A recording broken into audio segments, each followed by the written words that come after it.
wow, we are tired. No sleep last night.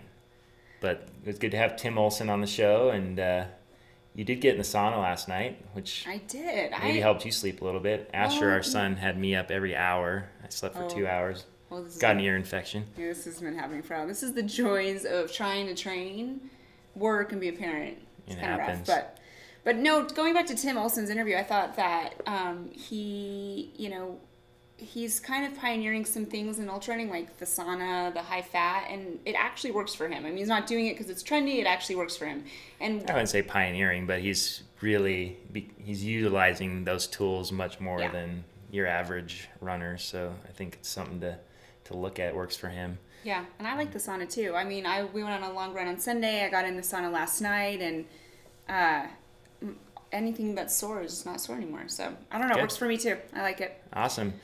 So yeah, and then thanks to Trail Dude for coming on the show. He did have his company Run Roots Get High, but I think it was a little bit of a ripoff of Run Steep Get High from Jamil. You know, that's his company. So I know. Sorry. Don't rip him off, Trail Dude. This is the real deal. Yeah, and then this weekend coming up is Rocky Raccoon 100. Yeah. Which is usually a barn burner, pretty fast race, 100-miler. It's the USATF 100-mile championships this year, and I don't know. Yeah.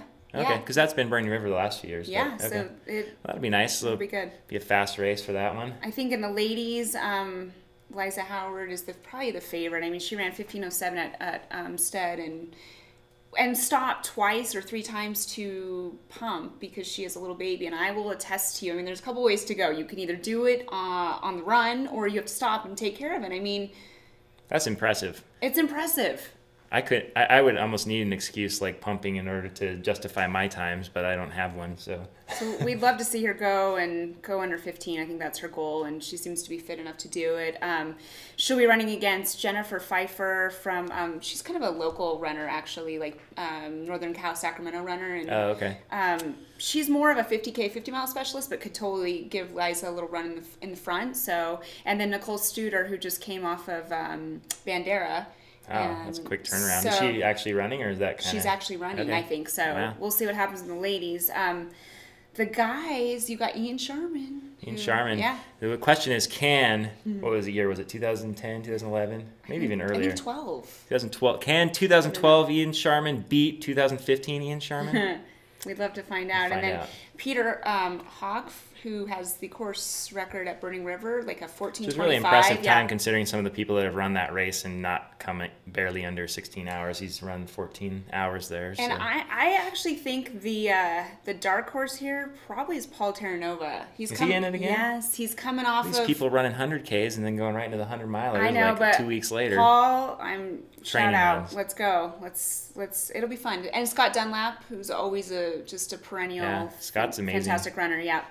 So and John Palmier, who last year had one of the most amazing years ever. I think won Silver State and was setting all these amazing records for his age. He's like 50, not seem to be 51, 52 years old. It's kind of amazing. He's super strong. I used to be able to keep up with that guy when I was younger. And he's getting older and getting better. I know. The thing is, I'm getting slower and he's getting faster. It's not working out here.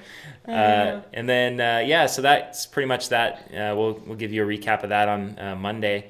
We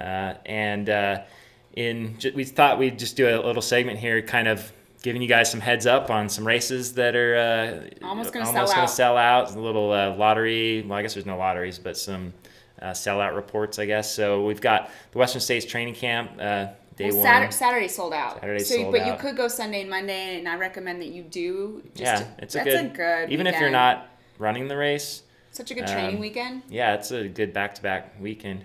Antelope Islan, which is I'd love to do something on that race. It's just one of the most stunning races, and it's just really low key, but that 50-miler is almost sold out, and that's just a fast, beautiful 50-miler kind of outside of Salt Lake. That's almost sold out. It's a good spring, get out of the snow kind of. They have there can be snow there sometimes, but it's just gorgeous.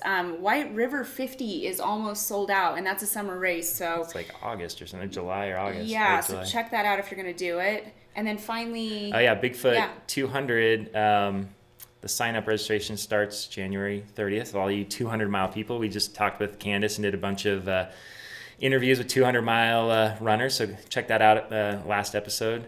And then Carl's in that, right? Yeah, Carl's going to run that. So that'll be great. And then speaking of that, Candice has been, we're going to do a little social media report. Candice Burt has been putting out little visual kind of videos about the course, which have been kind of interesting. Really beautiful. It's beautiful. You can see some of those videos here, but go check out. We'll put some links to those in our description down below, and as well as a link.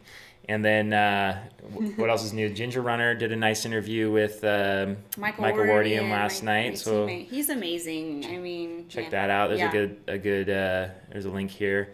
And then Iron Farr also did a Michael Wardian interview, because Michael Wardian's turning 40 and. Well, and no one races more than Michael Wardian. Yeah, so if you want to know how to recover, you listen to what Michael Wardian has to say about it.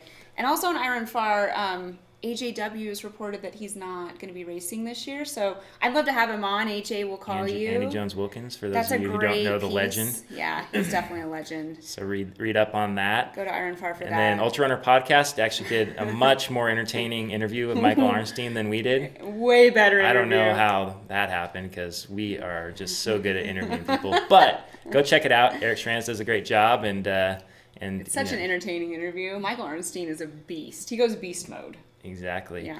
So anyway, go check out all of those cool social media and news updates, and we will be back on our next episode with some recaps from Rocky Raccoon. So, and maybe a Sean O'Brien preview. Oh, and Scott Jurek too. We have Scott Jurek coming up next episode, and some Sean O'Brien recaps. So come back and check us out next time on TraiLive. And subscribe and tweet us and tell us what you want, because we want to give you what you want. Let us know. We need to know. If we're going to keep the show going, we want to give you what you want so that you actually care. Because if you don't care, then you have to leave a comment. Why am I here? We could be sleeping. Yeah, leave a comment. Tell us what you want to see. More product reviews, more training tips, interviews with celebrities. I don't know. We'll figure it out. You gonna have Little John on the show? Oh, yeah, next week, Little John was in Reno. He's coming on the show. Come check it out. We got him to come in. All right, next time on TraiLive. See you then.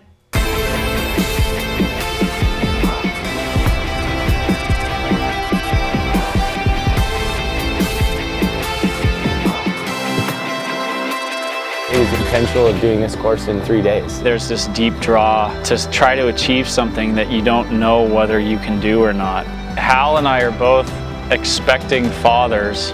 So we were running 6:40 pace probably per mile average. It was unbelievable. I've never seen anything like that in a race like this. Kind of how your day or several days unfolded. When Candice